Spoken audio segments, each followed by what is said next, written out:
Yes, they can hear. Welcome back. Today we continue in the Lord Caitanya Mahaprabhu's pastimes. Today is the 5th day. And we are continuing from where we left off.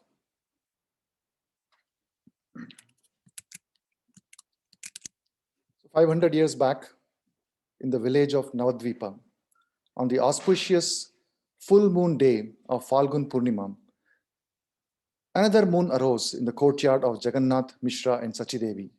He appeared to provide cooling shelter to the burning hearts of the people in the age of Kali. He was the golden avatar, Śrī Caitanya Mahāprabhu. It is customary that before we glorify the pastimes of Lord Caitanya, before we read excerpts from Śrī Caitanya Caritamrta, we recite this prayer. So please repeat after me. Jai Jai Śrī Caitanya Jai Nityananda. Jaya Jaya Śrī Caitanya Jaya Nityananda. Jaya Dvaita Chandra Jaya Gaura Bhakta Vrinda. Jaya Dvaita Chandra Jaya Gaura Bhakta Vrinda. Jaya Jaya Śrī Caitanya Jai Nityananda. Jaya Jaya Śrī Caitanya Jaya Nityananda. Jaya Dvaita Chandra Jaya Gaura Bhakta Vrinda. Jaya Dvaita Chandra Jaya Gaura Bhakta Vrinda. Jaya Jaya Śrī Caitanya Jai Nityananda. Jaya Jaya Śrī Caitanya Jaya Nityananda. Jaya Dvaita Chandra Jaya Gaura Bhakta Vrinda. Jaya Dvaita Chandra Jaya Gaura Bhakta Vrinda. All glories to Lord Caitanya Mahaprabhu. All glories to Lord Nityananda Prabhu. All glories to Advaita Acharya. And all glories to all the devotees of Lord Caitanya. It's a wonderful prayer. Today, we continue from the previous sessions that we have taken. Just a quick recap of what we have covered so far. Initially, there was an introduction to Chaitanya Caritamrta, or Lord Chaitanya's life and teachings. And then we had a brief introduction to the 4 Vaishnava Sampradayas.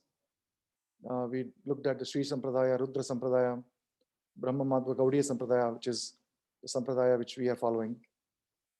And then we saw what was the conclusive opinion of Lord Caitanya, Aradhyo Bhagavan Brajesha Tanaya, Tadhama Vrindavanam, that the Supreme Personality of Godhead, Krishna, is the one we should worship. And his holy dham, Vrindavana, is also equally worshipable. Ramya Kachit Upasana, Brajabadu Valghena Ya Kalpita. And how to worship him? It is in the mood of the gopis. Srimad Bhagavatam Pramanam Amalam Prema Pumartho Mahan. Srimad Bhagavatam is a spotless literature, and the highest goal of the human life is Prema Pumartho Mahan, is to attain the love, pure love of the Lord. This is Chaitanya Mahaprabhu's opinion. Chaitanya Mahaprabhu Matam Idam Tatradaro Na Paraha. We also saw the philosophy of Lord Caitanya, Achintya Bheda Bheda Tattva, and the glories of Śrī Caitanya Caritamrta as the prime biography among the 27 biographies that the Prabhu has chosen to translate. We also looked at the section of Lord Chaitanya's pastimes known as Adi Leela. In this, we looked at how the Lord accepted sannyasa in order to save the scholars and Vedantists from continually committing offenses against the Lord and thereby falling down. So he prevented them from falling down, and just for the sake of delivering those Vedantists and learned scholars, students, he accepted the renounced order of life. And then soon after taking sannyas, the Lord wanted to visit Vrindavan, but instead he was tricked into going to Sri Advaita Acharya's house in Shantipur. We saw that also. Then on the way back from Shantipur, we saw how the Lord visited Rimuna, where he narrated the wonderful pastimes of Sri Madhavendra Puri. Then the Lord, the deity named Gopala, and that was in Govardhan hill. And also in Ramuna, the deity's name was Gopinath.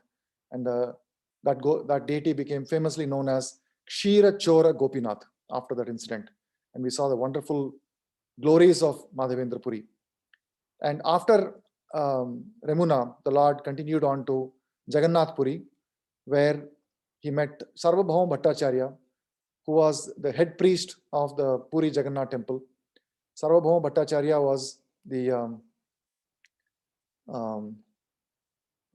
a staunch adherent of the Mayavada philosophy, but Chaitanya Mahaprabhu, by the mercy of Chaitanya Mahaprabhu, Sarvabhauma Bhattacharya's stone-like heart melted, and he became a pure devotee of the Lord.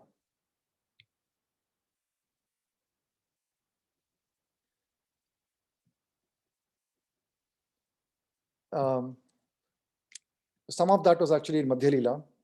The Sannyasa Leela was in Adi Leela. So, but after that, the part where he went to Advaitacharya's residence, and then he came to Ramuna, and then he went to Jagannath Puri. All of those are considered to be Madhya Leela. So up to the age of 24, that is considered to be Adi Leela, and subsequent to that is all Madhya Leela. And then finally Antya Leela is also there.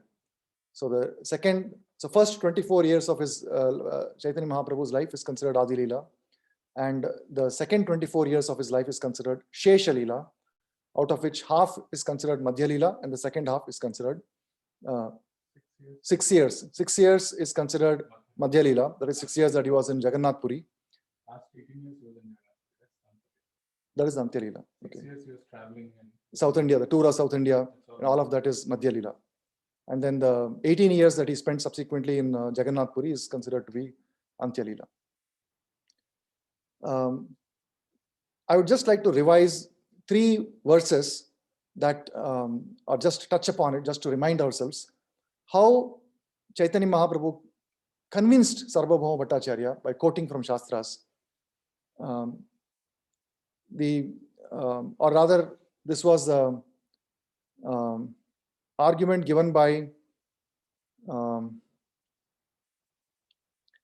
some of these. There were arguments, there were 2 arguments put forward by the disciples of Chaitanya Mahaprabhu to Sarvabhauma Bhattacharya to convince him that Chaitanya Mahaprabhu is in fact the incarnation of the Lord. And subsequently, when Chaitanya Mahaprabhu himself met Sarvabhauma Bhattacharya, he quoted from various scriptures, and finally when he quoted one particular verse, Sarvabhauma Bhattacharya immediately completely had all his doubts dispelled and fell at the feet of Chaitanya Mahaprabhu and accepted him as the Supreme Personality of Godhead. So the 2 verses that were quoted by the disciples of Chaitanya Mahaprabhu, actually it was the verses that I'm speaking of here. One of them, this is Krishna Varnam Tusha Krishnam Sango Pangastra Parshadam Yagner Sankirtanair Prayer Yajanti Sumedasaha. And the other one, which is in Vishnu Sahasranama, is Suvarna Varno Hemango Varangas Chandarangadi Sanyasakrit Chamas Shanto Nishtha Shanti Parayanaha.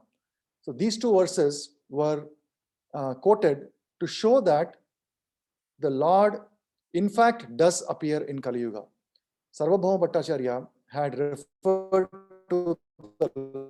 to as Triyuga. Triyugi.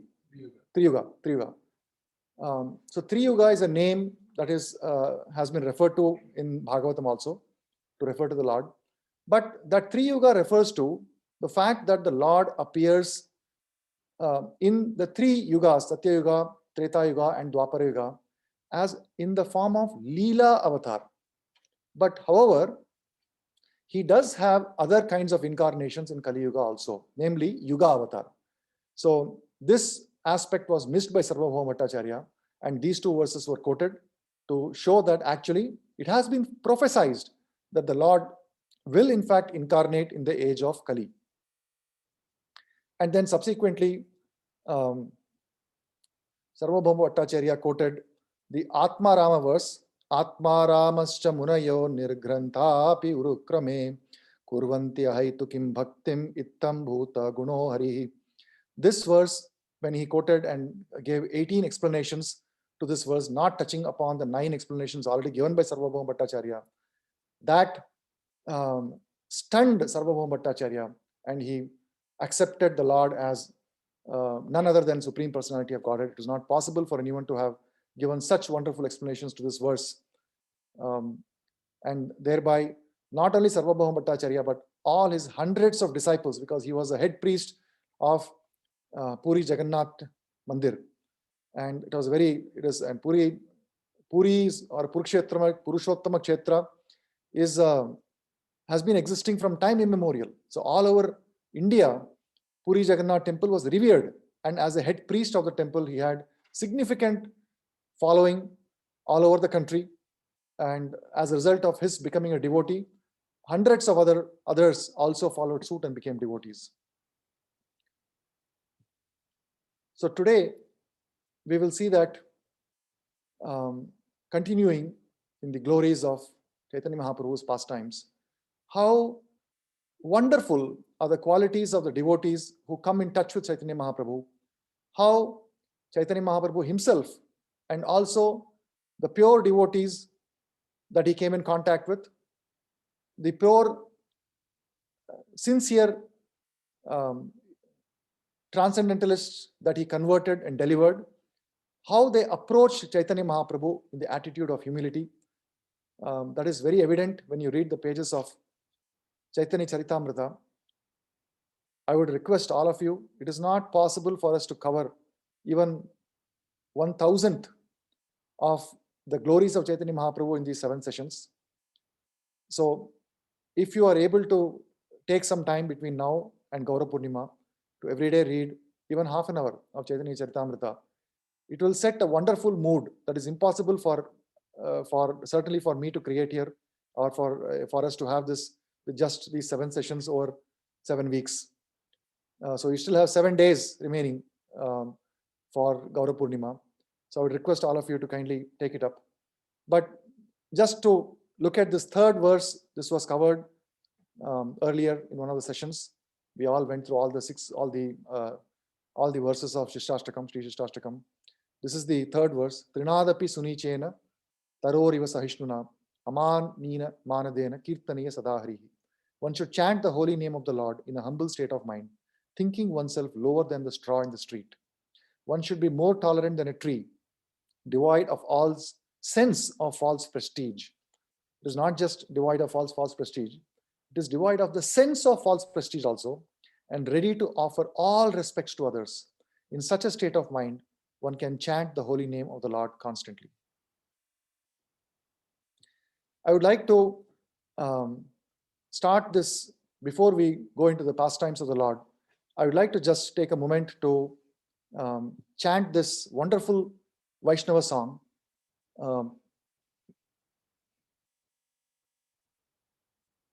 Please repeat after me. Gauranga bolite haba pulaka sharira. Gauranga bolite haba pulaka sharira. Hari Hari bolite na yane babe nira. Hari Hari bolite na yane babe nira. Arakabe nitai chander koruna ko hoibe. Arakabe nitai chander koruna hoibe. Samsara basana mor kabe tuchha hobe. Samsara vasana mora kabe tuchha hobe. Vishayachariya kabe shuddha hoibe mana. Vishayachariya kabe shuddha hobe mana. Kabe hamarabo Shri Vrindavana. Kabe hamerabo Shri Vrindavana. Rupa Raghunatha Pade hoibe akuti. Rupa Raghunatha Pade hoibe akuti. Kabe ham bujhabo se jugala piriti. Kabe ham bujhabo se jugala piriti. Rupa Raghunatha Pade raho mora asha. Rupa Raghunatha Pade raho mora asha. Prarthana koro e sada Narottam Dasa. Prarthana karo ye sada Narottama Dasa. Goranga bolite habe pulaka sharira. Gauranga bolite habe Pulaka Sharira. Hari Hari bolite na yane babe nira. Hari Hari bolite na Nayana Venira. This wonderful song composed by Narottam Das Thakur sets the mood of prayer for us to approach Śrī Caitanya Charitamrta and to approach the mercy of Lord Caitanya Mahāprabhu. I'll just briefly read the translation. When will that opportune moment come for us? When there will be shivering of the body as soon as we chant Lord Gauranga's name. While chanting Hare Krishna, when will there be tears in the eyes? Prabhupada has given commentary on this song, and he says that this condition of shivering, the condition of tears, these are not to be practiced. It is not that you put some glycerin in the eyes and try to practice it so that one day tears will come. It's not like that. But rather it is a spontaneous condition. And it is something one can aspire for. When will this condition happen to me? When will I obtain the mercy of Lord Nityananda Chandra? When, by his mercy, will the desire for material enjoyment become very insignificant?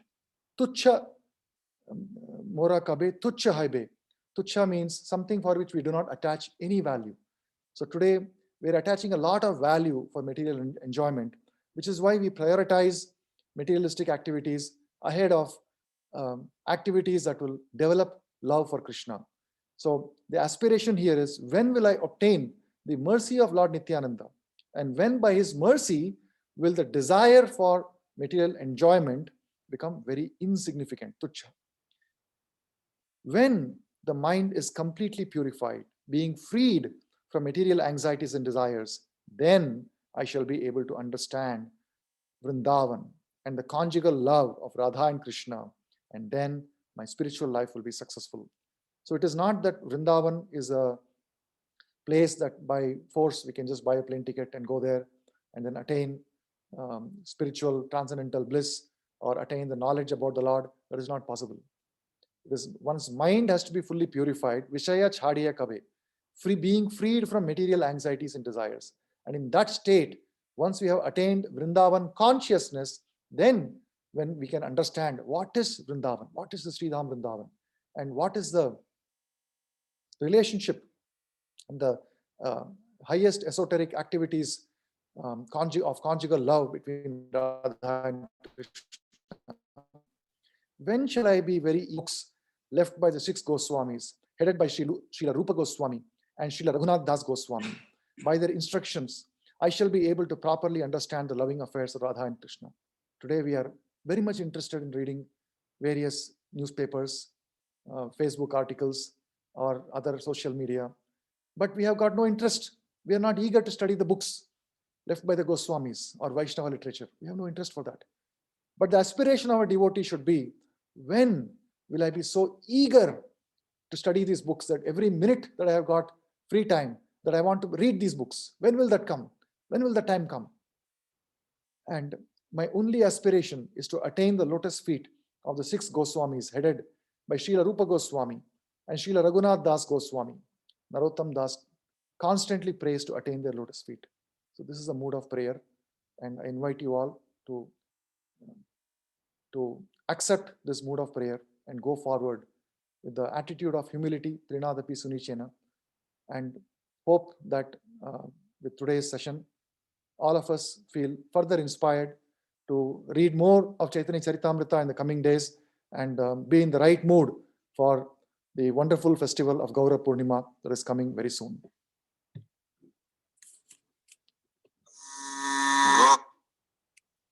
So today we shall see the wonderful tour of South India undertaken by Lord Caitanya Mahāprabhu. Caitanya Mahāprabhu was, we've already seen how he was in, when he had accepted the renounced order, sannyas.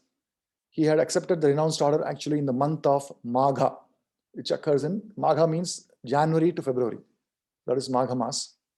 And then the following month, Falgun, he had traveled to Jagannath Puri. So as soon as he had accepted sannyas in month of Magha, we saw how he was, he wanted to go to Vrindavan, he got tricked. He went to Advaita Acharya's house in Shantipur, and then he came back, then he went to Remuna, and then he went to Jagannath Puri. So this going to Remuna and Jagannath Puri, this happened in the Falgun month. And subsequently, after the he was there for 1 month there in Jagannath Puri, and actually 2 months. So Falgun, he traveled to Jagannath Puri, and then in the subsequent month of Chaitra, which is March, April, while living in Jagannath Puri, he had several conversations with Sarvabhauma Bhattacharya, and that was the time when he had delivered Sarvabhauma Bhattacharya. And subsequently, just at the end of Chaitra or beginning of the next month of April, May, that is Vaishakha. In the month of Vaishakha, the Lord decided to go for South India. So as he decided to go, he made up his mind. Then he called all the devotees together. And then when all of them had assembled, he held their hand and humbly informed them, "You are all more dear to me than my life. I can give up my life, but to give you up is very difficult for me. You are all my friends, and you have properly executed the duties of friends by bringing me here to Jagannath Puri and giving me the chance to see Lord Jagannath in the temple. Now, I beg all of you for one bit of charity. Please give me the permission to leave for a tour of South India. I shall go to search out Vishwarupa. Please forgive me, but I want to go alone. I do not wish to take anyone with me. Until I return from Setubandha, that is Rameshwaram, all of you dear friends should remain at Jagannath Puri." Now, does anybody online, anyone of you know who is Vishwarupa? We had mentioned this name once before in previous classes, but anybody online can tell me?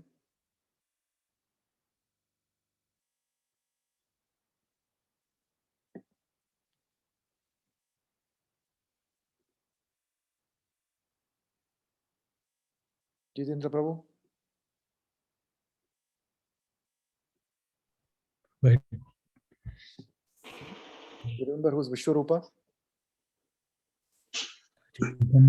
Chaitanya Mahaprabhu himself. No. Vishwarupa is a name. It is not his holy names. It is Vishwarupa is a name of a person. And Chaitanya Mahaprabhu says, I'm going to search out for him. So actually Vishwarupa was his elder Purvashrama. Before he took sannyas, when he was in his Purvashram, householder, so his father's name, Jagannath Mishra, mother's name, Sachimata, and his elder brother who left home, he took renunciation, he renounced his home and left home. So that person's name is Vishwarupa. So that is Vishwarupa. And so Chaitanya Mahaprabhu's saying that he'll go to search for Vishwarupa. It was very strange because he's a sannyasi. Sannyasi does not normally go in search of family members. So actually, Chaitanya Mahaprabhu was creating an excuse to go alone. At this point, Chaitanya Mahaprabhu was already aware, in fact, that Vishwarupa had already passed away, because Chaitanya Mahaprabhu knows everything. But he wanted to create a pretense of ignorance, and he wanted to create an argument that nobody could refute, because he wanted to go alone to South India. So when everyone heard this message, all the devotees became very unhappy and they remained silent. They didn't know what to say. Nityananda Prabhu was present there, and then he said, "How is it possible for you to go alone? Who can tolerate this? Let one or two of us go with you. Otherwise, you may fall into the clutches of thieves and rogues along the way. They may be whomever you like, but 2 persons should go with you." So Nityananda, of course, nobody could even bear to think of parting with Chaitanya Mahaprabhu, but to say that he would go alone on a tour of South India was unthinkable.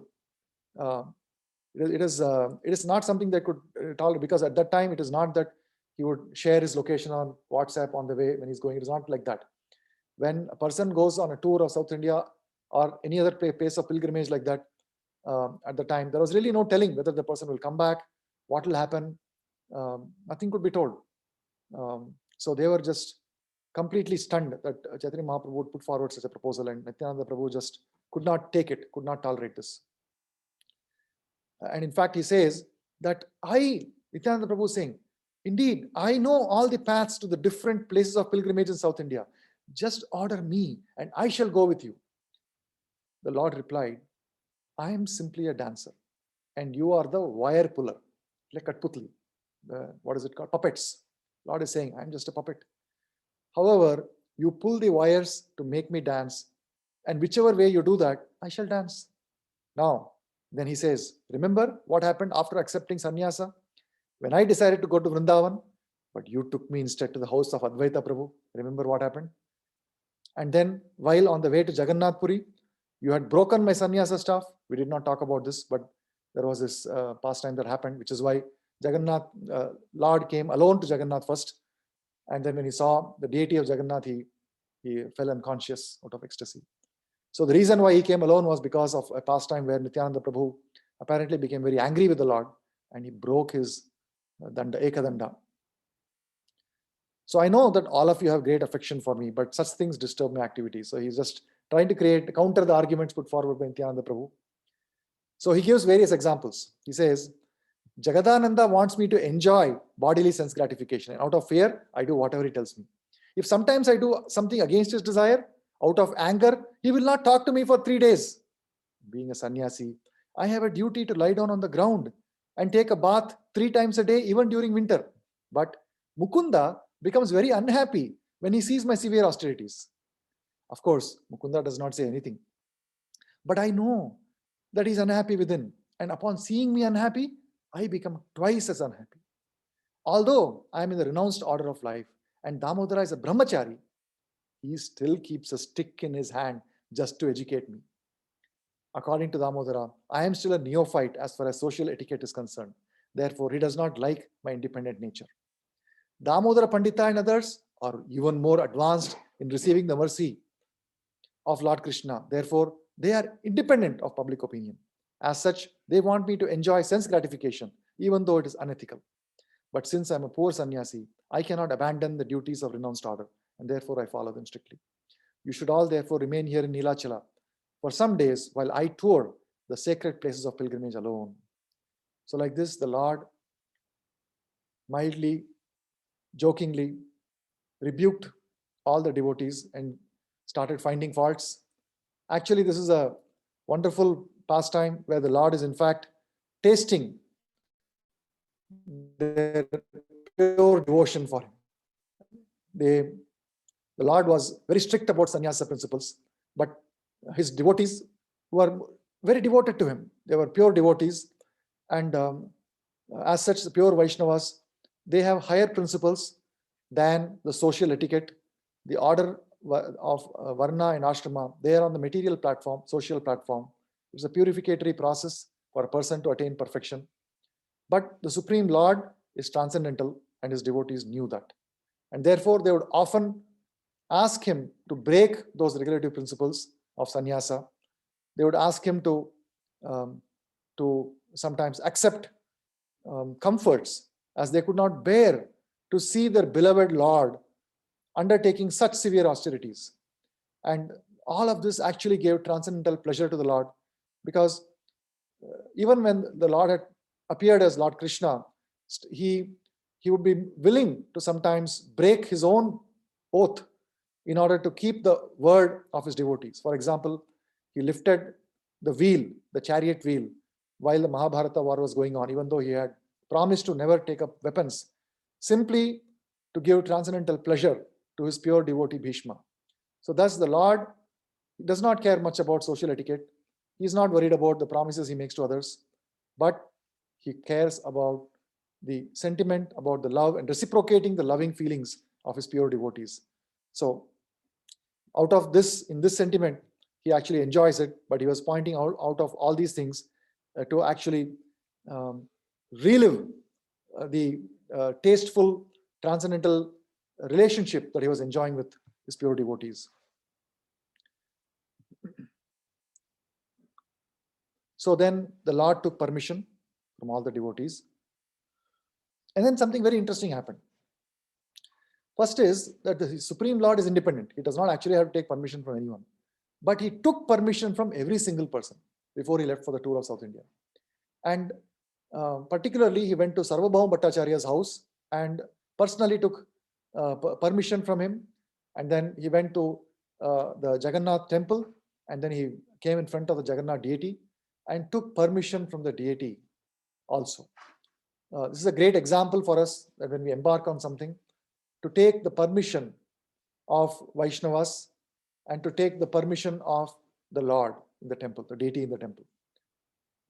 So this is something that we should learn from the personal example of Lord Chaitanya.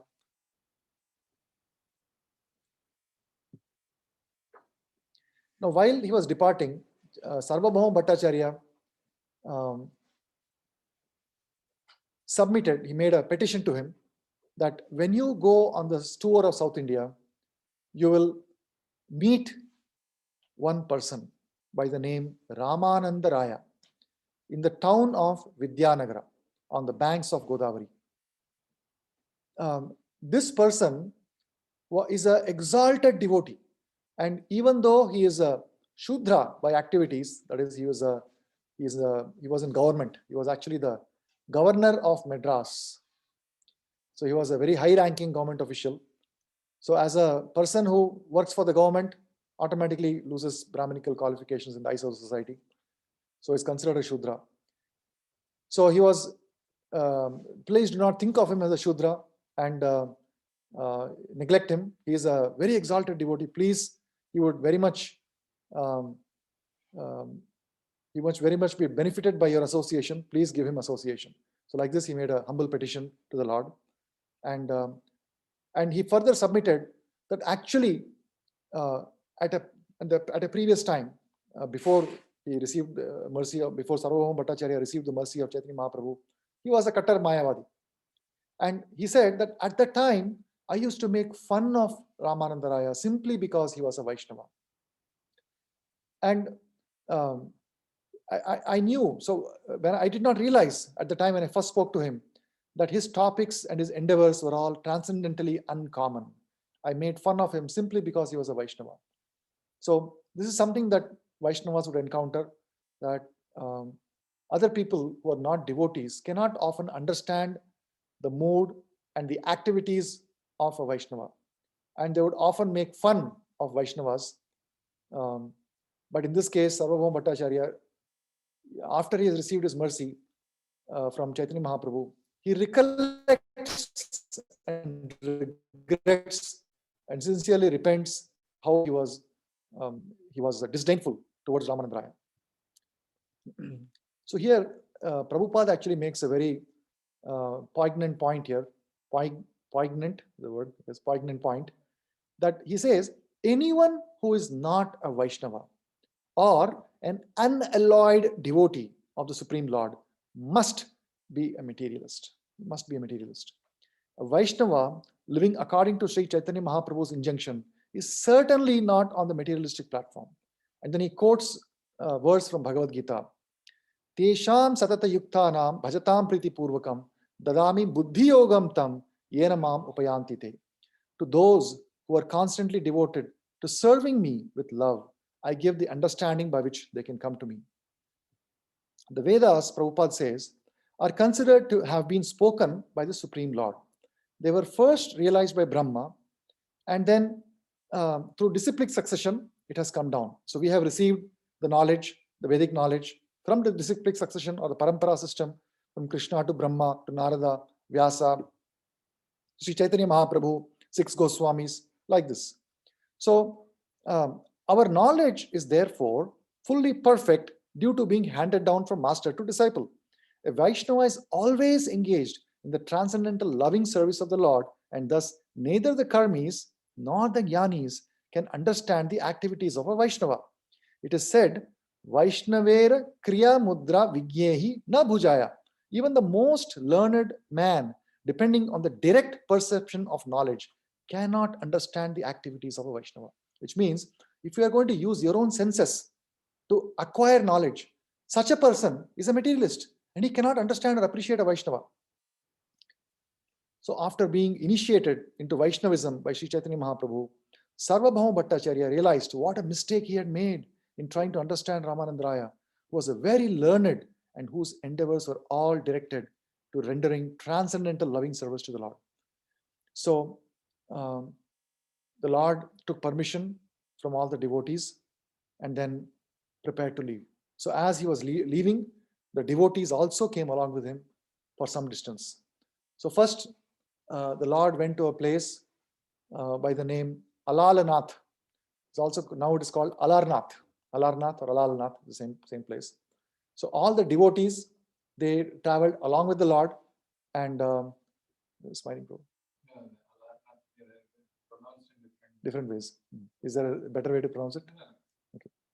So all the devotees following Mahaprabhu, and they came along with him to Alarnath, and then they all offered respects and prayers to the deity there. And then Chaitanya Mahaprabhu started dancing and singing, and all the devotees together, they started singing and dancing. And when the neighboring people, they all saw this, they also joined. They also came to the temple. They also started singing and dancing in ecstasy, in devotion. And then people began to shout the holy name of the Lord, Hari, Hari, Hari, Hari, Hari, Hari. And then when Nityananda Prabhu, when he saw this, how people are dancing with Chaitanya Mahaprabhu, he made a wonderful prediction. He said that later there would be dancing and chanting in every village. In every village. He did not say in every village in Orissa or every village in 100 miles of Nadia or Navadvipa. He did not say that. He simply said, in every village, there is going to be singing and dancing. So Prabhupada notes that actually it is coming true, and it is happening all over. The prediction of Nityananda Prabhu is coming true today, where the devotees of Chaitanya Mahaprabhu, they are going from village to village, even carrying the deities. They go and then they dance and everyone joins. People don't know on the street sometimes what they are dancing for. We have seen YouTube videos.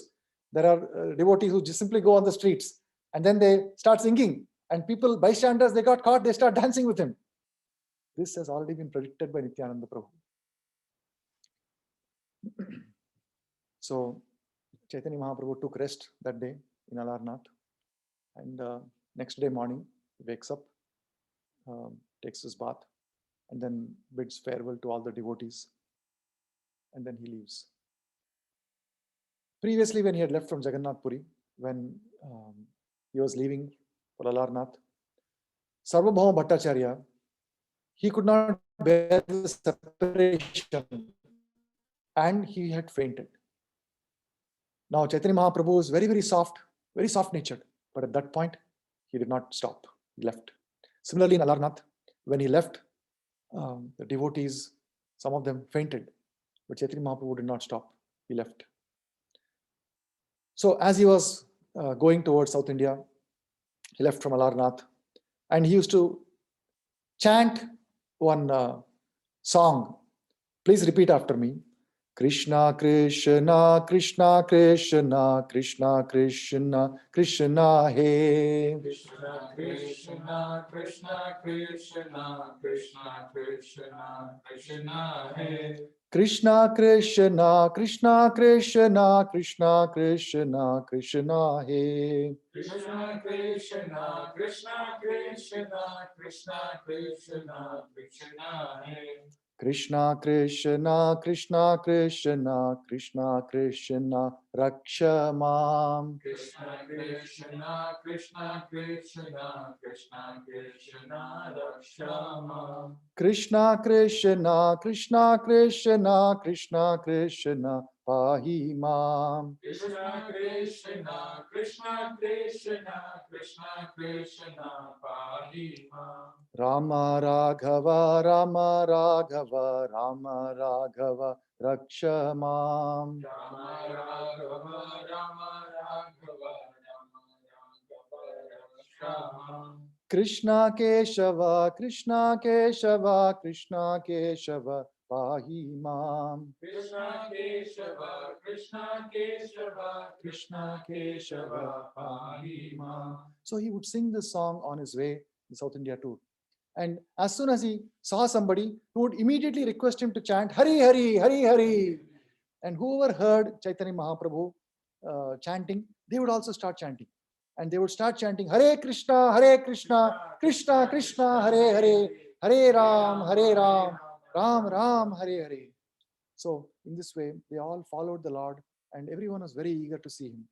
So after some time, as they were coming along with him and they were chanting Hare Krishna Mahamantra, the Lord will turn and he will meet people and he will start embracing them.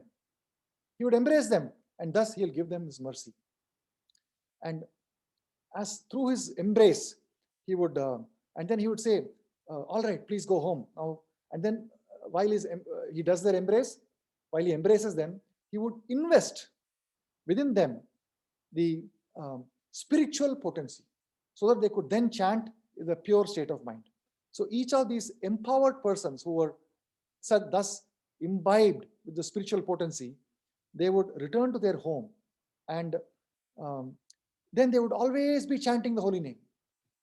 Once they met Chaitanya Mahaprabhu and they came back home, they would always be constantly chanting Hare Krishna, Krishna Krishna, Hare Hare, Hare Ram, Ram Ram, Hare Hare. And anyone who saw them, they would also start chanting. So they would tell, just as Chaitanya Mahaprabhu embraced them and he initiated them in the holy name. Similarly, when somebody would come to meet them, they would ask them to chant Hare Krishna Mahamantra, and then that person will start chanting. And this spiritual potency that has been imbibed into these pure devotees now, they have become purified, they would be able to impart that to other people. So when those people now return to their village, they would also keep chanting Hare Krishna Mahamantra throughout the day. And they became pure. And they would be chanting. And then there would be other people who come to see them. Seeing them chant, they would also become purified. Just see the potency of Chaitanya Mahaprabhu. Chaitanya Mahaprabhu embraces one person. That person goes back to his village and becomes pure devotee. He is chanting. Some other people around him, they see, oh, this person has become pure devotee. Let us go and see who this great personality is. They would be stunned. And then to see the transformation.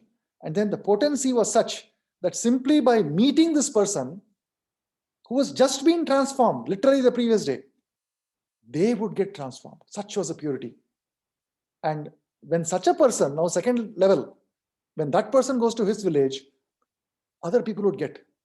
So this wonderful chain of empowerment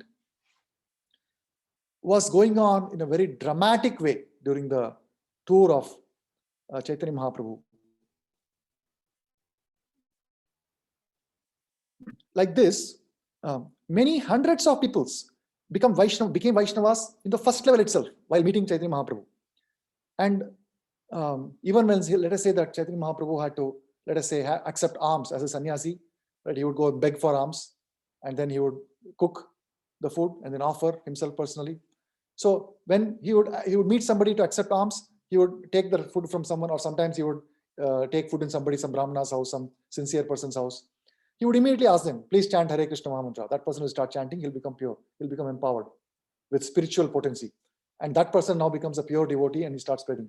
So like this, all these people, it is stated by Krishnadas Kaviraj Goswami, the author of Chaitanya Caritamrta, that all these people became first-class devotees. They became first class, all these people. And it is said that in the entire South India, this was spreading like wildfire. Hundreds, thousands of people became like this. This kind of spiritual miracle that Chaitanya Mahaprabhu manifested in his tour of South India, he never manifested in where he was staying in Jagannath Puri. It was very much hidden. Very few people were allowed to come and participate in his Leela in Jagannath Puri. Especially in the last 18 years, it would be closed doors. It would not be in open assembly of people. Up to a certain point, it was an open assembly. There was a place where he would sometimes publicly go and congregate and chant. But towards the end, it was completely closed doors. And so this potency of transforming practically the entire South India, this miracle was performed by Chaitanya Mahaprabhu during his tour of South India. So when he was traveling like this in South India, he came to a place called Kurma Kshetra. So, excuse me, the Kurma Kshetra, let me show you. You can see my screen in the PowerPoint. So from Puri Jagannath, he comes down to Alarnath. From Alarnath, along the seashore, he has come to Kurmanatha Swami temple, that is Kurma Kshetra, Sri Kurma Kshetra. And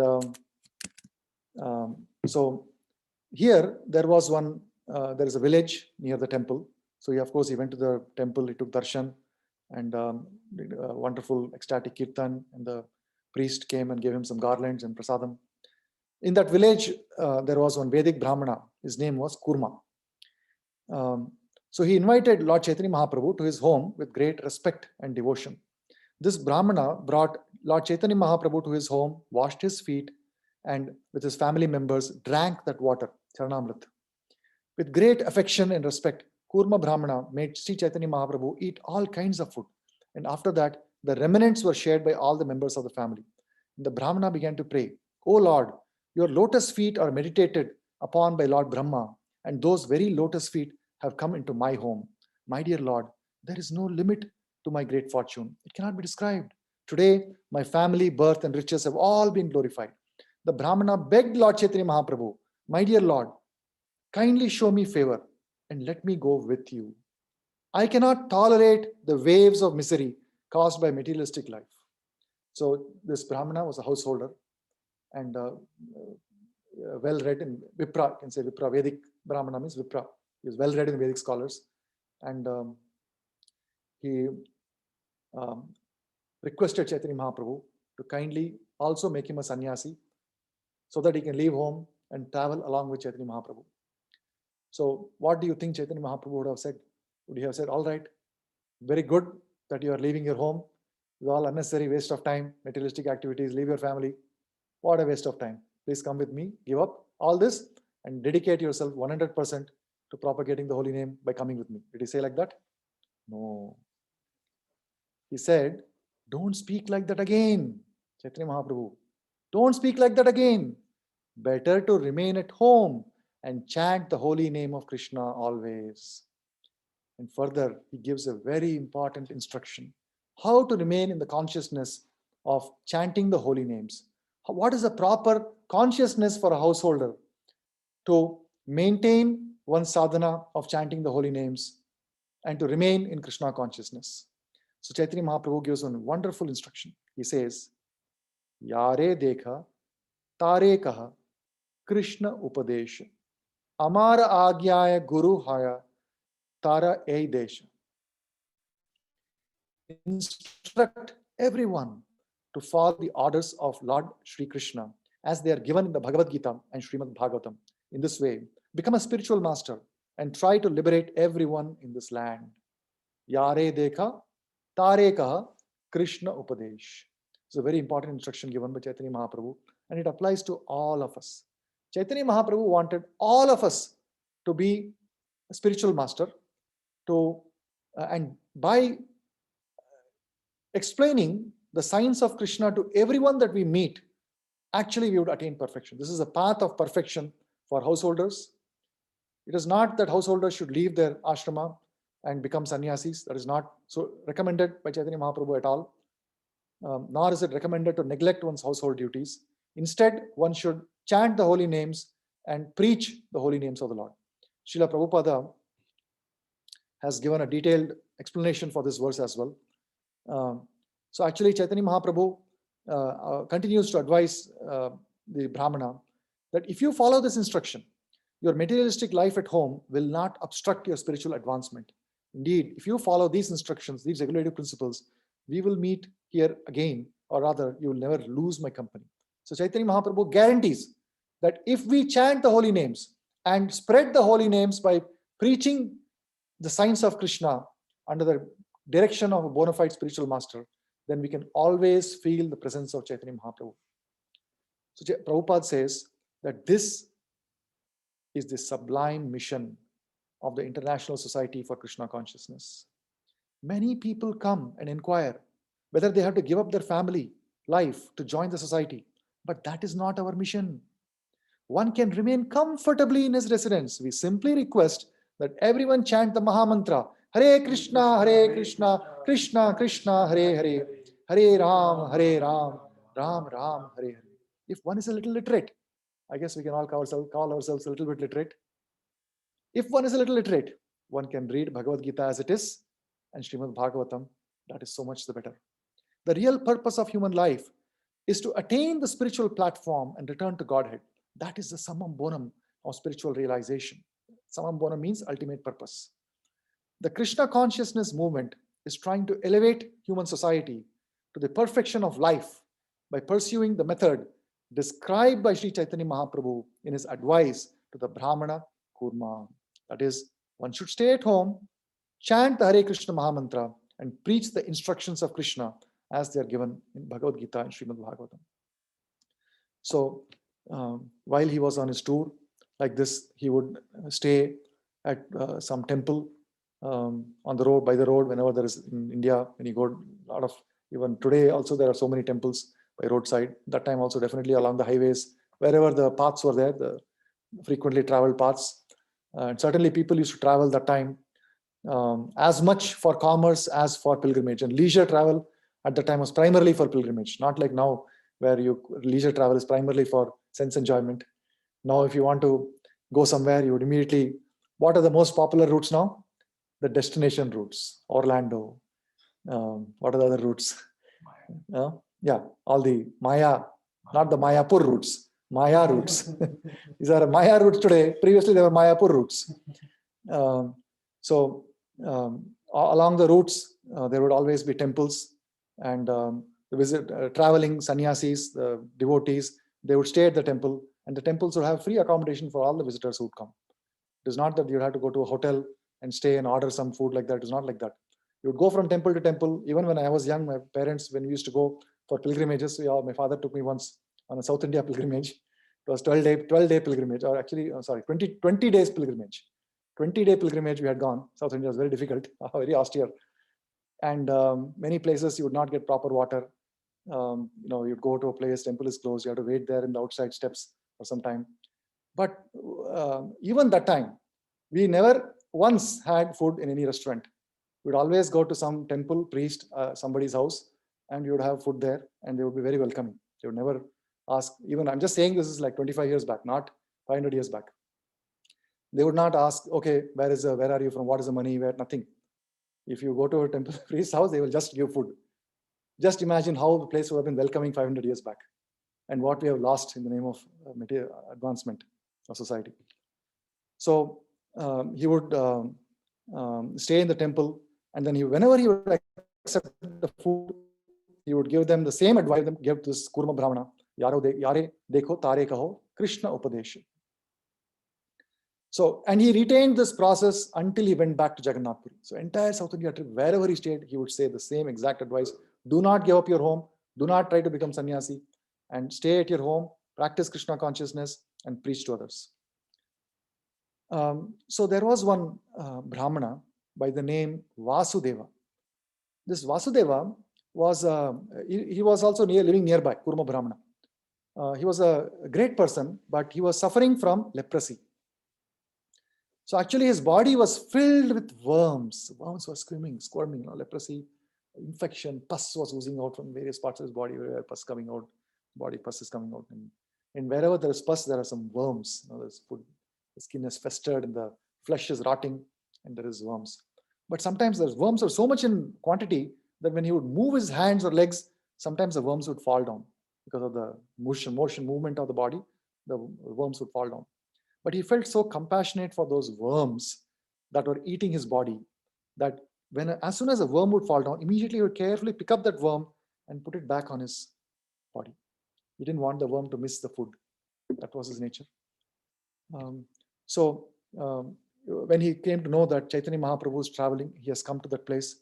One night, he heard about this, and the next day morning, immediately he came to the house of Kurma Brahmana, and then as soon as he came to that house, he was just told that, oh, the Lord has just left from here. The Lord has just left from here. And unfortunately, he missed the Lord. So as soon as he heard this, he could not take that. He was coming with so much eagerness that he fell to the ground unconscious. He could not tolerate the separation. He had never met the Lord. You often hear, seeing is believing. You simply see, look at the purity of this person and what is the attitude of separation and what is the mood in which one approaches the Lord. As soon as he heard that Chaitanya Mahaprabhu is there, he went there with great anticipation and eagerness. And when he heard that he had left that place, he simply fell unconscious. And the fact that he has fallen unconscious, Chaitanya Mahaprabhu came to know. Because Chaitanya Mahaprabhu is none other than Lord Krishna, who is seated in our heart. Ishvara sarva bhutanam hriddeshe arjunat tishtati. Brahmayan, what is the next line? Brahmayan sarva bhutanam yantra rudhani mayaya. So the Lord is seated in our heart as Paramatma, and that Lord is non-different, is self-same as Chaitanya Mahaprabhu. He immediately came to know that this has happened, and he comes back to Kurma Brahmana's house. And as soon as he sees Kurma Brahmana, he runs towards him and he embraces him. A leper. Just see, Chaitanya Mahaprabhu runs towards him and embraces him. And now a miracle happens. When Chaitanya Mahaprabhu touched him, both the leprosy and his distress went to a distant place. Indeed, Vasudeva's body became very beautiful.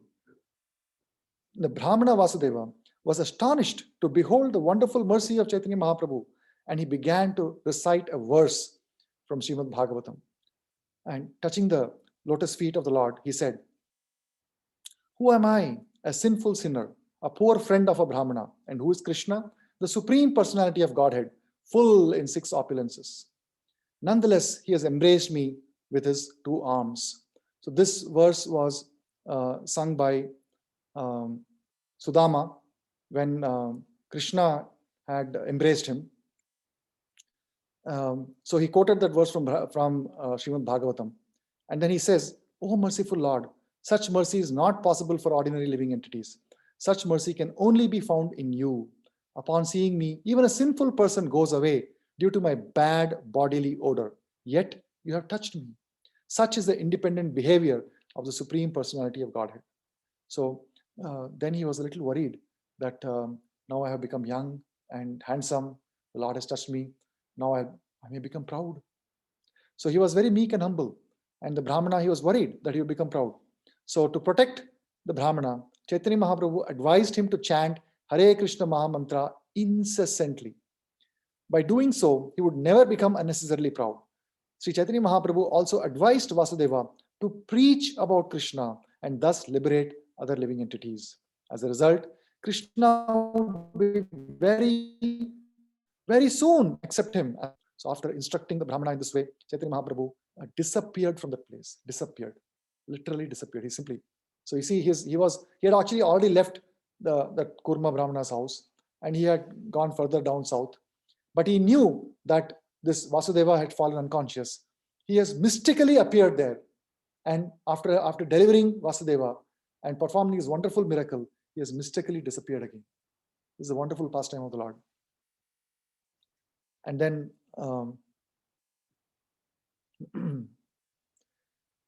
subsequently, he went to a place called Simhachalam. I think you can see that in the map as well. It is not too far from Kurmanath, Kurmakshetra. Here is a deity of Lord Narasimha. And when he saw the deity of Lord Narasimha, immediately he fell flat, dandavat, falling like a rod. And then he, in ecstatic love, he performed various dances, and then he offered some wonderful prayers. Now, this prayer is something that I would like all of you to repeat after me. It's a prayer that we sing very often in the temple. So I would like you to repeat after me. Shri Narasimha, Jai Narasimha, Jai Jai Narasimha. Shri Narasimha, Jai Narasimha, Jai Jai Narasimha. Prahladesha, Jaya Padma, Mukha Padma, Bringa. Praladesha, Jaya Padma, Mukha Padma, Bringa. So generally we sing this song in the morning and then we say, Namaste Narasimhaya. So we sing this song, and before that, Shri Narasimha, Jai Narasimha, this song is sung. Sometimes people, not remembering the lyrics exactly, they would say, Shri Narasimha, Shri Narasimha, something random like that. So it's a very, very specific prayer, very specific sequence of words. It is sung by Chaitanya Mahaprabhu when he saw the deity of Lord Narasimha in Simhachalam. So my request, humble request to all of you, is to kindly memorize this verse. Shri Narasimha, Jai Narasimha, Jai Jai Narasimha, Prahladesha, Jaya Padma, Mukha Padma, Bringa. Very simple. So please memorize this. So it means all glories to Narasimha Dev, all glories to Narasimha Dev, who is a lord of Prahalad Maharaj, and like a honeybee, Bringa means honeybee, is always engaged in beholding the lotus-like face of goddess of fortune, Lakshmi. So this is the prayer. And then he sings one more prayer. Please repeat after me. Ugropi anugra evayam. Ugropi anugra evayam. Swabhaktanam rakeshari. Swabhaktanam Yakeshari. Keshariva swapotanam. Keshariva Swapotanam. Anayesham ugra vikramaha. Anesham Ugra Vikramaha. Although very ferocious, the lioness is very kind to her cubs. Swapotanam. Similarly, although very ferocious to non-devotees like Hiranyakashipu, Lord Narasimha is very, very soft and kind to devotees like Prahalad Maharaj. So sometimes in some families, there is a saying that if you have the photo of Ugra Narasimha, a photo where his fierce form, then it is not very auspicious. You'll have to face a lot of difficulties. There is such a, in Mayavadi families, it's very common. I faced a lot of obstacles at my home because this is a very common thing. It's not something that it's not very new. It's been there for a long time. It is because of lack of knowledge among people. Because for a devotee, the Lord is very soft. But for a non-devotee, he is not. So it is very natural that non-devotees are afraid of Narasimha. So it is actually the intention. This is the reason why Narasimha is like that. It is very deliberate. So Narasimha is approachable in the following the footsteps of Prahalad Maharaj. But if somebody is trying to follow in the footsteps of Narasimha, he will see the Ugra form, and he will see death, and he will see ferocious nature, and he'll be afraid. So that is very much the intention of Narasimha. A devotee should always keep the form, ferocious form of the Lord, and be aware that that ferocious form is meant for non-devotees, is actually very, very kind. Prahalad Maharaj also said that this ferocious form actually looks very beautiful to me when he approaches the Lord. Lord Narasimha, Lord Caitanya Mahāprabhu recited many different verses from the Shastras, and the priest of the temple brought him garlands and remnants of the prasadam, remnants of the Lord's food, and offered to Caitanya Mahāprabhu.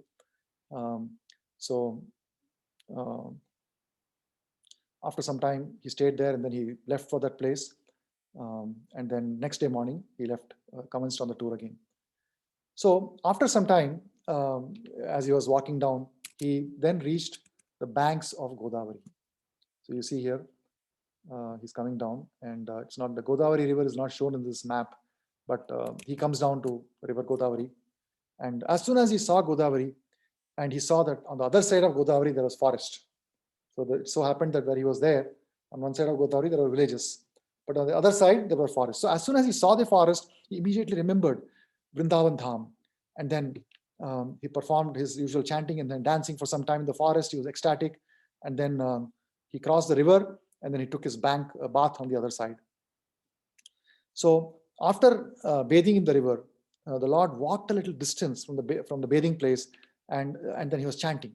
At the time, accompanied by sounds of music and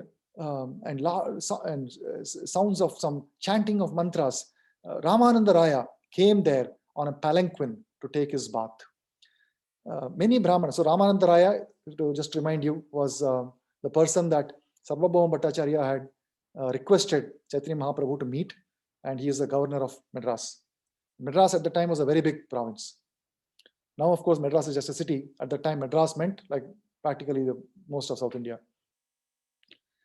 So many Brahmanas were following him, and so Ramananda Raya took his bath, and as soon as he took the dip, Chaitanya Mahaprabhu saw from a distance that there's Ramananda Raya is there. He could see by his divine vision, he could see that there is actually Ramananda Raya, and he became very eager in his mind. He wanted to go and embrace Ramananda Raya because it was recommended by his pure devotee, Sarvabhauma Bhattacharya. But he refrained himself. He waited there patiently. And when Ramananda Raya came out of bath of his bathing, he saw this wonderful sannyasi in front of him. And then he approaches him, and Lord is resplendent and is glowing like 1,000 suns. And he goes there and he offers obeisances. And when these devotees offer obeisances, how do they offer? Not like how very carefully we bend down, kneel, and not like that. They fall like a rod, like this. If you can see me online, my hand, they fall like that.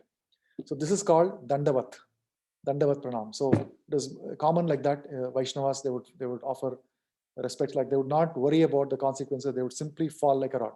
This is called Dandavat Pranam. Sometimes we say, like passionately, Dandavat Pranam Prabhu.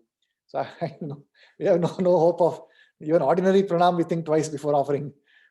Simply bending and saying Hare Krishna becomes difficult. So where is the question of Dandavat? But Ramananda Raya came and Dandavat Pranam. So he says that as soon as he gets up, Chaitanya Mahaprabhu inquires, are you Ramananda Raya? He says, yes, I am Ramananda Raya.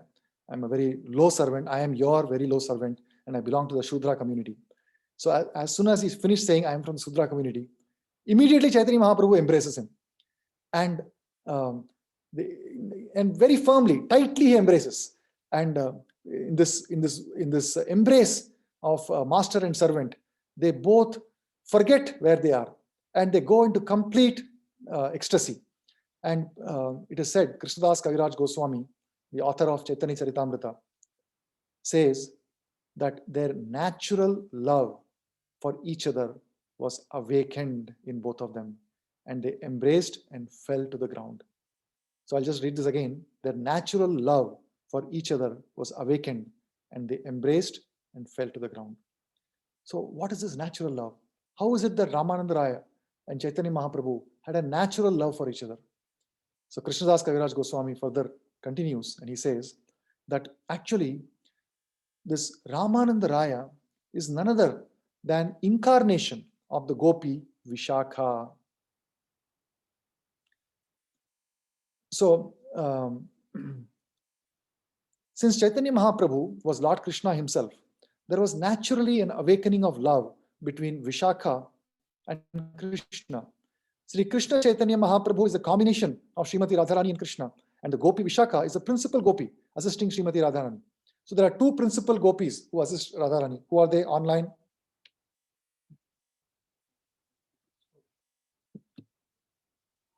Anybody can say? Lalita, Vishakha, and Lalita Vishakha.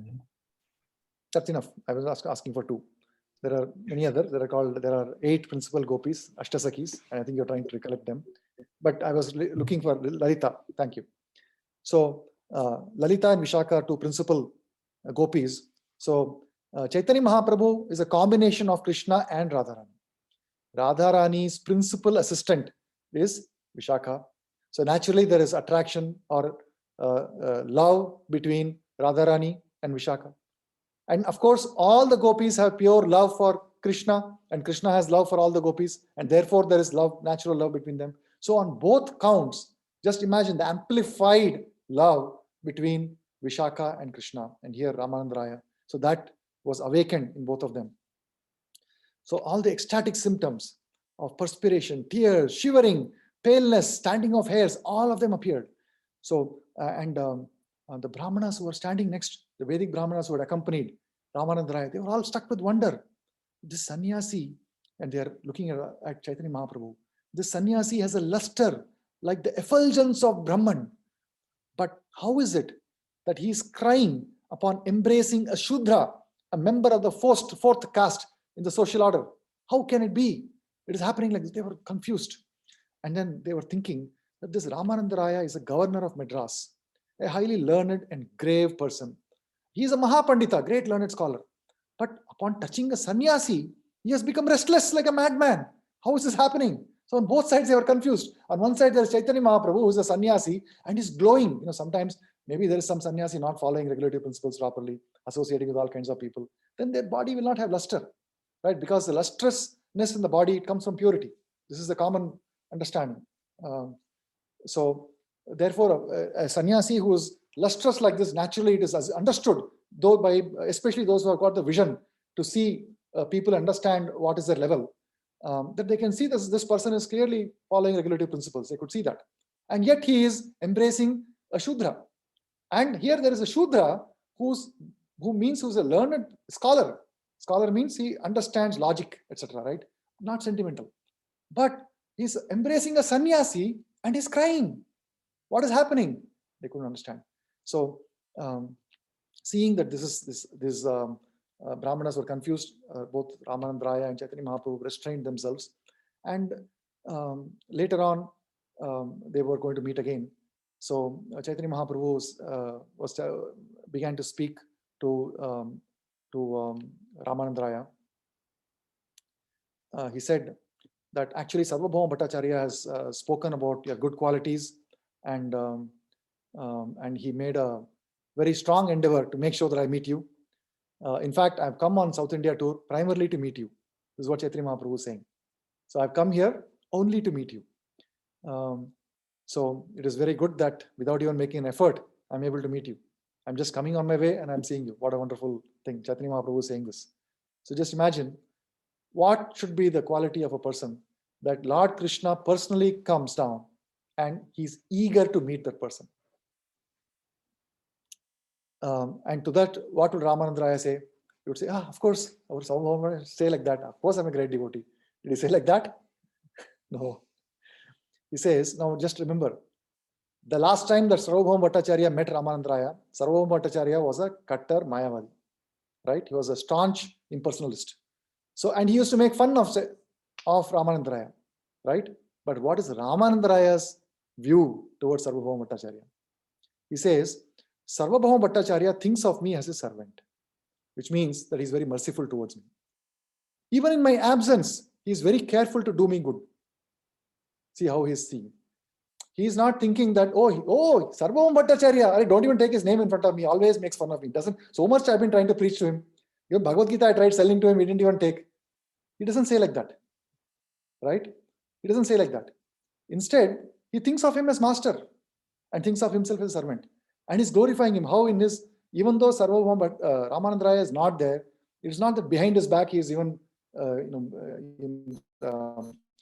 putting him down even more. Not like that. He's saying, look, even in my absence, he is trying to do so much good for me. Such a wonderful person.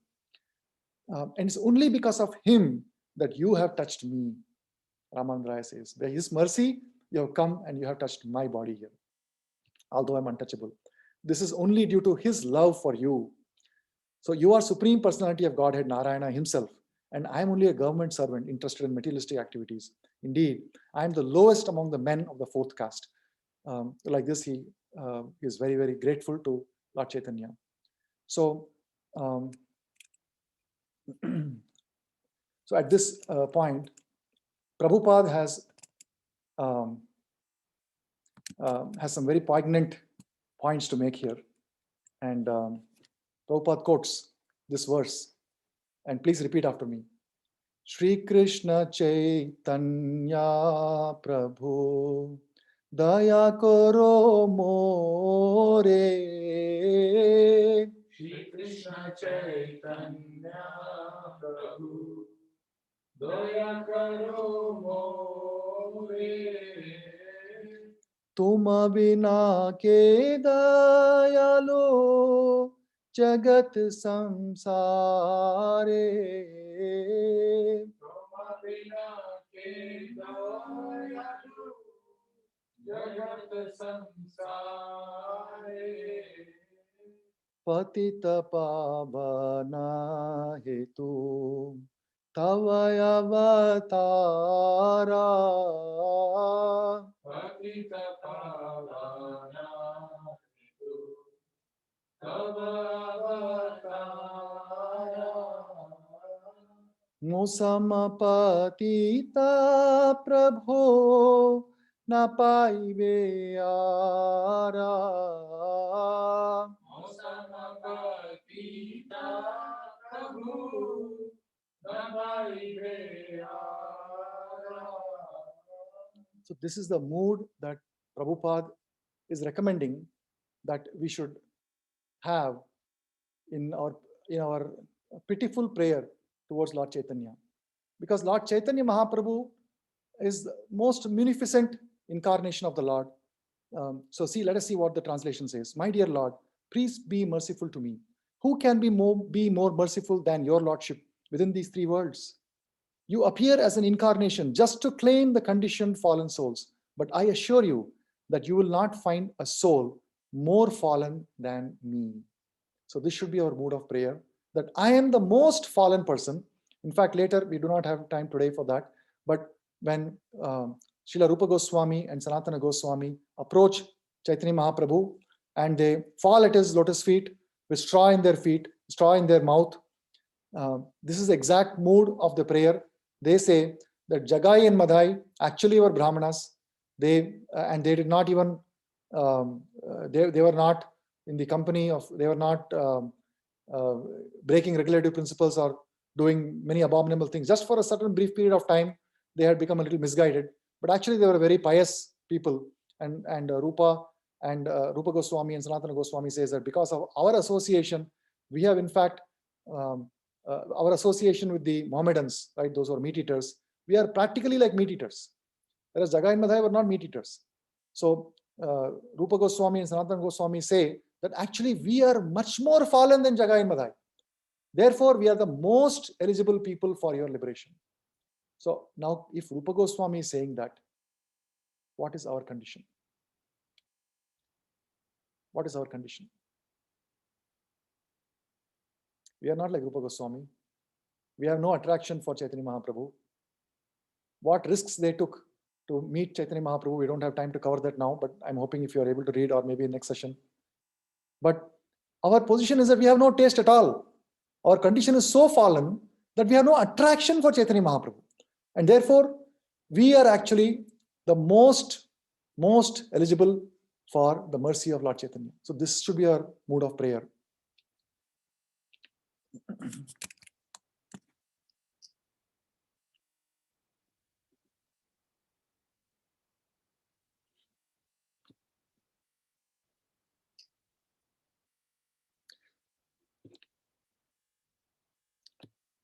So Ramananda Rai says, my dear sir, according to your behavior and bodily features, you are the supreme personality of Godhead.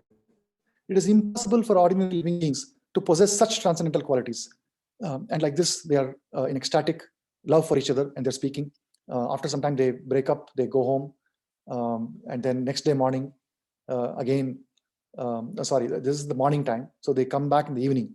So in the evening time, after the Ramananda Raya's duties were over, he comes alone. I'm not sure if he comes alone or one servant. So he's accompanied by one servant, not with the full entourage of his royal entourage. It does not come like that. He just comes with one servant, and then he comes to meet Chaitanya Mahaprabhu. Now, I wish we had time to go into the details of the conversation, the wonderful conversations between Chaitanya Mahaprabhu and Ramananda Raya. I'll just speak very, very briefly about it. So Chaitanya Mahaprabhu sits down with Ramananda Raya and says, he's sitting now. Remember, Ramananda Raya is the governor of Madras. He's much older. Chaitanya Mahaprabhu is just barely 24 plus years old. And he is taking the humble position of a disciple of and then he is placing Ramananda Raya in the position of a spiritual master, and he is asking for some questions. Actually, Chaitanya Mahaprabhu, of course, Supreme Personality of Godhead. Ramananda Raya mind, he is a servant, and Chaitanya Mahaprabhu is a Lord. But this is a wonderful pastime between them. So Chaitanya Mahaprabhu asks him various questions. So he says, what is the ultimate, the highest purpose, highest goal of life? What's the highest goal of life? And Ramananda Raya starts off from a very basic level, and he says that following the Varnashrama is the highest goal of life. Just simply by following one's Varna and Ashrama, one can attain perfection. So then Chaitanya Mahaprabhu says, Eko Bahya, Age Kare Ara. Age Kaha Ara. So that means this is external. Eko Eho Bahya. This is external. Age Kaho Ara. Say something more. If you have something better, please say that. Then Chaitanya Mahaprabhu says, one must offer the results of all one's activities to the Lord. Yat Karoshi, Yad Ashnasi, Yat Juhoshi, Dadasi Yat, Yat Tapasyasi Kaunteya, Tat Kurushva Madarpanam. That is, whatever you do, whatever you eat, whatever charity you give, whatever austerities you perform, everything should be done as an offering unto me. So this is a very nice verse from Bhagavad Gita. We have studied this. But Chaitanya Mahaprabhu says, no. Eho Bahya, Age Kaho Ara. So please continue. This is very external, because people often do what they want to do, and then they say, all right, this is for Krishna. Actually, you wanted to do what you want to do, right? I want pizza. So we make pizza, and then we offer to the Lord, and then we enjoy pizza. Yes, this is a good beginning in spiritual development, but it is external. It is not actually for the Lord that we are doing. We think that we want to enjoy in a particular way, and then as a way of purification, we have been instructed that everything should be offered, therefore we offer. So this is the beginning stages of our devotional service. So it is an important beginning step, but Chaitanya Mahaprabhu says, no, this is external, keep going ahead. Then Ramananda Raya says, okay, surrendering, giving up everything and surrendering to Krishna is the highest. Sarva dharman parityajya mamekam sharanam vraja, aham tvam sarva papebhyo mokshayishyami ma shuchaha. Then this is the highest point of Bhagavad Gita, but Chaitanya Mahaprabhu's mood is different. He says, Eho Bahya, Age Kaho Ara. Go ahead, say something more. Then comes to the point, beginning. Chaitanya Ramananda Raya starts with devotional service. So only when you surrender to the Lord, devotional service has a chance to begin. So we have not even come to the point of surrendering. Prabhupada says, how long does it take to surrender? 1 moment. 1 moment it takes to surrender. But if we don't even surrender, devotional service does not even begin. So Ramananda Raya is saying, after you have surrendered, now devotional service mixed with empirical knowledge is the essence of perfection. Devotional service mixed with empirical knowledge, empirical jnana. So jnana marga, acquiring knowledge along with devotion. This is the highest purpose. This is what Ramananda Raya says next. And then he quotes one verse also. He says, Jnane prayasam upadapasya namanta eva jivanti sanmukharitam bhavadiya vatam sthane stita shruti gatam tanuvan manobhir ye prayaso jitajitosi apiyasi traistri lokyam. This is a prayer by Lord Brahma, where Brahma says, my dear Lord, those devotees who have thrown away impersonal conception of absolute truth and have therefore abandoned critical truths should hear from self-realized devotees about your holy name, form, pastimes, and qualities. They should completely follow the principles of devotional service and remain free from illicit sex, gambling, intoxication, and animal slaughter. Surrendering themselves fully with body, words, and mind, they can live in any ashrama and social status. Indeed, you are conquered by such persons, although you are always unconquerable. So this is what Ramananda proposes. And you would think that, yes, Yane Mudapasya Namante, Yane Mudapasya, Yane Prayasa Mudapasya Namanta Eva. So having abandoned one's attempts at acquiring empirical knowledge, one giving that up, one is accepting devotional service as a full-time activity in whatever position one is. And in fact, if you see, Chaitanya Mahaprabhu has been asking everybody to do that in his tour of South India. He's saying, don't give up your position. Sthane stitam sutigatam tanuvag manobhir. That is what he has been asking everyone to do. But now when Ramananda Raya is saying that, he says, Eho haya, aage kaho hara. Okay, this is good. Yes, this is good, but please tell me more. Then Ramananda Raya comes to the real topic. He says, ecstatic love for the Supreme Personality of Godhead is the essence of all perfection. And then he quotes a wonderful verse. I will just give the translation of that. He says, as long as there is hunger and thirst within the stomach, varieties of food and drink make one feel very happy. You've often heard Prabhu give this quote, that what is the primary essence for being able to enjoy that wonderful Gujarati thali that we saw the other day in the photo, Bhagavatam class. The primary qualification is one should be hungry. If you are hungry, then this plate, which is arranged with all these different arrangements of food, it appears very palatable. It appears very attractive. Similarly, when the Lord is worshipped with pure love, the various activities performed in the course of that worship awaken transcendental bliss in the heart of the devotee. So there has to be a hunger. The equivalent to hunger is pure love. Just as with hunger, you can feel happy in enjoying the food. Similarly, when you have pure love for God, then the activity of such as chanting Hare Krishna Mahamantra, hearing Bhagavatam, then they become blissful. Then we are able to enjoy them. We are able to relish them. So why is it that right now we are being forced to relish, forced to attend Bhagavatam class as sadhana? Why is it that we are not able to do it? We are being told, no, Sunday morning, 9 o'clock, it has to be there. Why? Because we have no taste for it. Why there's no taste? Because we lack the love for God. This is what Ramananda is saying, that love for God is the highest principle. And then, so like this, there is greater and greater levels of depth where Ramananda Raya talks about the highest principle being Srimati Radharani and the conjugal loving affairs between Radha and Krishna. And then they go into esoteric subject matters of exactly how the relationship is between the gopis, Srimati Radharani particularly, and Krishna. And further, Ramananda Raya, upon being asked by Chaitanya Mahaprabhu to explain this science of Krishna, Ramananda Raya says, actually you are the Supreme Lord, and you are the sannyasi, and I am just a Shudra. How can I tell you about Krishna? I have no qualification. I am a Shudra, you are a sannyasi. How can I tell you about Krishna? Then that is when the Lord speaks this wonderful, famous verse. I'm sure if I have a second. No, I think I don't have it.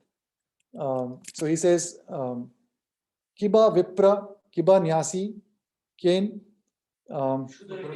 Shudra Kene Naya, Ye Krishna Tattva Veti se Guru Haya. That is, if a person, regardless of a person, is a Shudra or a Vipra or a Sannyasi, it doesn't matter. But if a person who knows the science of Krishna, if he knows the science of Krishna, then regardless of what his ashrama is, he is a Guru. So by saying this, he makes Ramananda Raya reveal even more inner secrets about the position of Radharani as an internal potency, Ahladini Shakti of the Supreme Lord.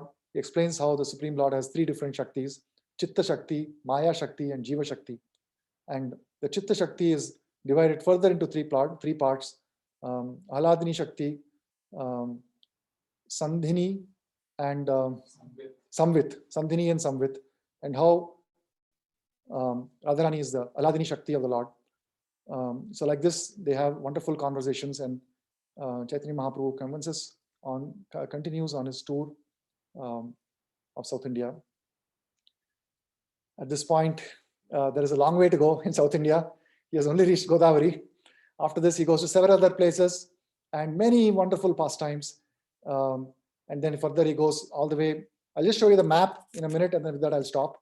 So he goes down to Śrī Sailam, Ahobilam, Siddhavatam, Tirumala, Shivakanchi, Vishnukanchi, Vridhachalam, and then further goes to South Mathura, which is called Madurai. Before that, he goes to Srirangam, where he stays for the entire 4 months of Chaturmasya. And then after going to Madurai and Rameshwaram, Tenkasi, Kanyakumari, Ananta Padmanabha Swami temple in Thiruvananthapuram, and then further goes up north to Sringeri Mutt, and then meets Shankaracharya there. He goes to Mangalore. There is one temple, I forget the name there. After that, he goes to Udupi. Like that, he goes up to Gokarna, and then comes back to the Godavari. He goes to Pandharpur, and then after Pandharpur, he goes to in Pandharpur, there is a wonderful, I'll just take 1 minute. It's a very wonderful thing, because it comes back to what we had started off with. When he leaves for South India tour, he says, I'm going to find Vishwarupa. So it so happens that that person, his elder brother Vishwarupa, had taken sannyas at Pandharpur. And there is one devotee there who is also the disciple of Madhavendra Puri. And they are both in ecstasy when they meet each other. And then that the devotee reveals to him that actually his brother Vishwarupa had come here and taken sannyas and attained perfections here at that place. So after that, he goes back to Vidya Nagara, where he meets Ramanandaraya, and thereafter goes back to Jagannath Puri. So this concludes the South India tour of Chaitanya Mahaprabhu. There are many, many things I could not cover. It is just impossible. Krishnadas Kaviraj Goswami says that attempting to describe the glories of the Lord are like standing on the banks of the ocean and trying to guess the depth of the ocean. Imagine you're standing on the banks of this Atlantic, what's the ocean here? Atlantic Ocean. And you're trying to guess how deep is that ocean in the middle. Is it possible for somebody to do that? So even this Chaitanya Charitamrta is like that. What to speak of this attempt to cover some of these aspects. So it is said in conclusion that anyone who hears the glories of Chaitanya Mahaprabhu, the pastimes, especially simply his travel of South India, will awaken love of Chaitanya Mahaprabhu in his heart. So I request you all to go and complete this tour of South India, and with that I'll stop here. I request all of you to come on the camera. Raise your hands and repeat after me. Hare Krishna, Hare Krishna, Hare Krishna, Krishna, Hare Krishna Krishna, Krishna, Hare Hare, Krishna Krishna, Hare Hare, Hare Rama, Hare Rama, Hare Rama, Hare Rama, Rama Rama, Hare Hare. Rama Rama, Jagat Guru Shila Prabhupada ki, Chaitanya Caritamrta ki, Jai, Gaura Purnima Maha Mahotsav ki, Jai, Nitai Gaur Premanande. Hare Krishna, Hare Krishna. Hare Krishna. Did you enjoy the story of Chaitanya Mahaprabhu? Yes. Yeah? Nice.